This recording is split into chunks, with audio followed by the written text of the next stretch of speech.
Caracas, Venezuela. Maria Abbott Cruz, 90, sits on the cusp of her fourth migration, and it may be the hardest one. Within a few months, if her children's plan works out, she will move to Spain, the country of her birth, leaving behind Venezuela, the country where she has lived most of her long life and has loved like no other, even if that love these days has been painfully unrequited.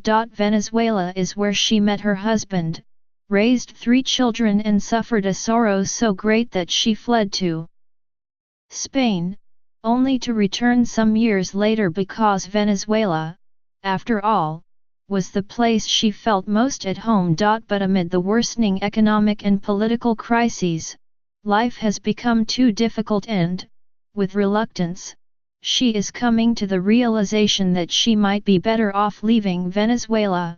For me, is the greatest there is, Ms. Abbott said.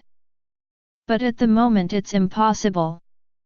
In the past 2 decades, hundreds of thousands of Venezuelans, by some estimates as many as 2 million, have migrated abroad, with the tendency accelerating in the past several years during the increasingly authoritarian rule of President Nicolas Maduro. The vast majority have been younger Venezuelans in the prime of their working lives.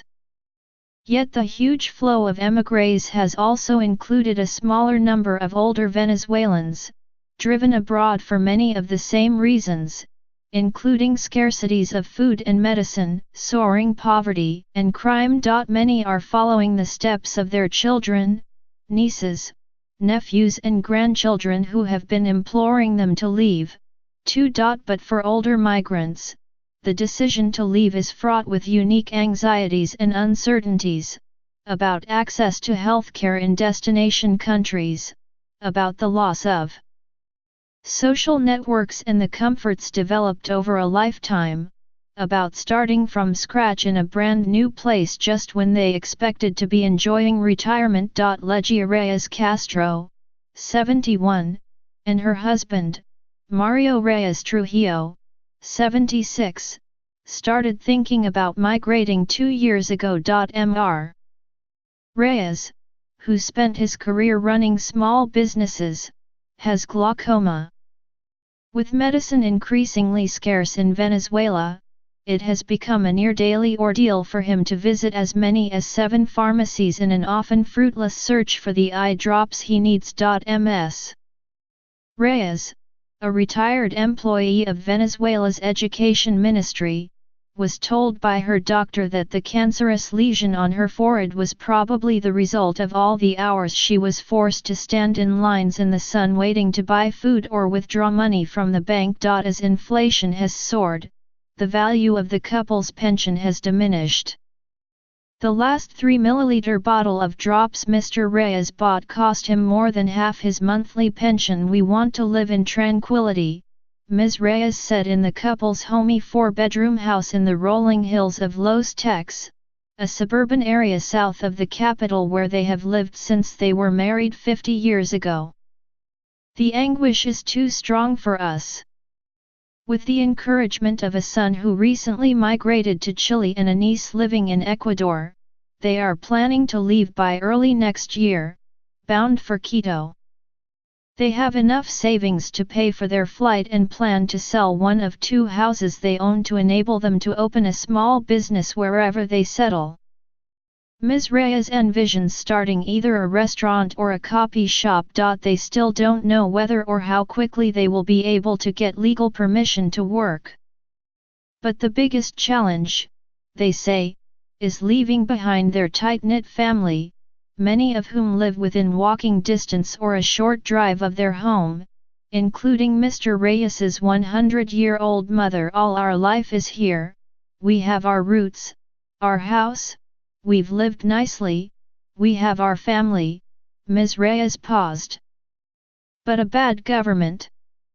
Older Venezuelans who have recently migrated say that arguably the biggest hardship is coming to terms with the challenges of starting anew in their sunset years. Very hard, very intense, said Fernando Galindez, 75, who left Venezuela with his wife and a son several years ago and resettled in South Florida. In Venezuela, Mr. Galindez ran a successful landscape design company. His wife was a marketing director in the Venezuela office of a multinational firm. But the security situation got so intense that they decided to leave. They sold everything they could and settled in Doral, FLA. In the time it took to get work permits, they ran through their savings. But Mr. Galindez eventually found work as an adjunct science professor at Miami-Dade College, and his wife was hired as an administrator in a company. To prospective migrants, Mr. Galindez offered this advice: you have to understand that to be an immigrant means starting from zero. The current rush for the borders is a reversal of a generations-long trend. For decades, Venezuela was a destination for economic migrants and political refugees seeking security and a new life in a country that was once one of the wealthiest in Latin America. Now many older Venezuelans, in deciding where to flee, are reconnecting with those foreign roots, some nearly forgotten. Maria Mata, 67, a retired government social worker, plans to migrate to Germany, the birthplace of her great-grandparents. 2 of her 3 sons have already moved abroad, one to Ireland and the other to Spain. Now Ms. Mata and her 3rd son, Eduardo Delgado, 39, are planning to move together to Munich. Both have obtained German citizenship based on their family lineage. I feel like a foreigner in Venezuela now. It's not the Venezuela I know, Ms. Mata said in an interview at a bakery in Caracas near her home. It's difficult to stay in a country when the identity is broken. It's very, very sad. Ms. Mata said she hopes to find employment in Germany, anything that brings in an income and allows her to save a little. She has heard there is work in caring for the elderly and infirm. This was not what she had in mind when, as a younger woman, she looked toward retirement in Venezuela. You work toward your golden years, you save, she said, and then everything goes toward survival. There was no alternative, she said, but to leave. To stay is to die. In October, Carmen Maria González de Alvarez reversed her parents' journey from Europe. They were born in Las Palmas, the capital of Gran Canaria in the Canary Islands of Spain, and in 1953 migrated to Venezuela, where Ms. González was born. On the return to her familial homeland, she was accompanied by her husband, Nelson Alvarez, 64, and their son, Nelson Luis, 30. The family was compelled to leave everything it had built in Venezuela because caring for Nelson Luis, who has catastrophic epilepsy, had become too trying in Venezuela's collapsed healthcare system. They had run through their savings to pay for their son's costly array of medicines. Furthermore, Mr. Alvarez's work as a real estate agent had dried up. He went a year without selling a property. We were bleeding out, he said. If we waited 6 months, we'd be down to nothing. Ms. González, 58, and her son arrived with Spanish citizenship, which offered key advantages, like access to social services. But even so, it has been a rough transition for the family, an extremely painful and difficult decision for any human being, Mr. Alvarez said. Imagine how it is for me, at 64 years old. Who's going to give me work? The family also had to tear themselves from the close-knit cocoon of their extended family and their community in the Caracas municipality of El Hatillo, where Mr. Alvarez was a civic leader. Imagine, as soon as I left the house, people would greet me in the street, he said. Here, I know nobody. As for the 90-year-old Ms. Abbott, what she will miss about Venezuela, she said, are things already gone, She is practiced in loss. There isn't food, there isn't medicine, there isn't anything, she said in a recent interview at her apartment building. She was sitting in a wheelchair.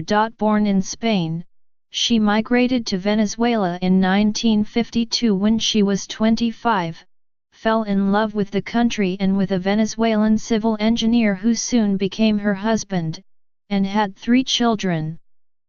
Following her husband's death in 1963, she returned to Spain with their children and lived there for 2 decades.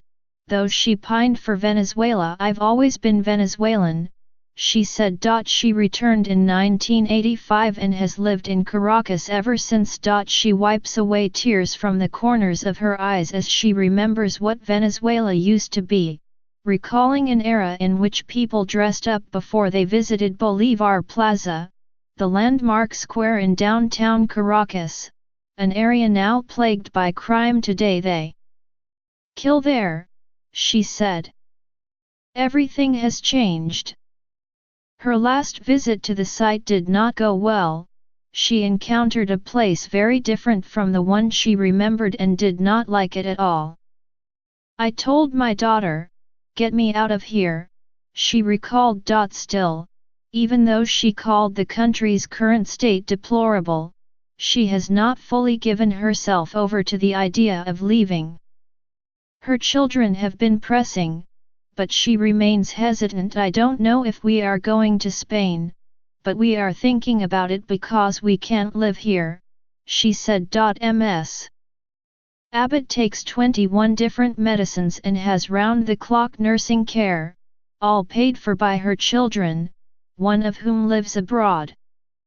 But this situation is unsustainable, the family explained, making Spain and its healthcare system a better alternative. Ms. Abbott said she understood the wisdom of this. Still, the thought of yet another migration clearly pains her. Then again, so does the thought of further weathering Venezuela's downward spiral. Asked if she would leave Venezuela with the hope that she could one day return, she gave the question some more thought. I don't think so, she continued. But I'll keep it in my heart for the rest of my life.